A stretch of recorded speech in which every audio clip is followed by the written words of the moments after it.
ওয়ালাইকুম আসসালাম। আচ্ছা, আপনাকে একটা কোয়েশ্চেন করা হবে। অবশ্যই করেন। আচ্ছা, ধরেন আপনি একদিনের জন্য বাংলাদেশের প্রধানমন্ত্রী হলেন, আপনি কি করবেন? আসলে এটা কখনো সম্ভব না। আর যদি আমি কখনো একদিনের জন্য প্রধানমন্ত্রী হই, তাহলে কি করব? তাহলে হচ্ছে বাংলাদেশের যত মেয়ে আছে, মায়া মানুষের যত মেসেঞ্জার আছে সব চেক করবো, মেসেঞ্জার হোয়াটসঅ্যাপ। আপনি কেন সব মেয়েদের মেসেঞ্জার চেক করবেন? কারণ এই জন্যই চেক করবো, কারণ মায়া মানুষ এমন একটা মানুষ যে 10 জনের সাথে কথা বললেও বলে যে কারোর সাথে কথা বলি না, এই জিনিসটা জানানোর জন্য সবার সামনে তুলে ধরবো।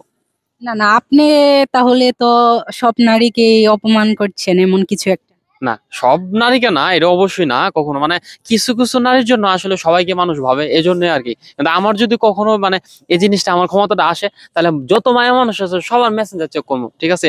মানে যারা বিবাহিত আছে, অবিবাহিত আছে, যা যতটা আছে সবকিছু। ও আচ্ছা, ঠিক আছে, থ্যাংক ইউ আপনাকে। আপনাকেও ধন্যবাদ, ভালো থাকবেন। ওকে।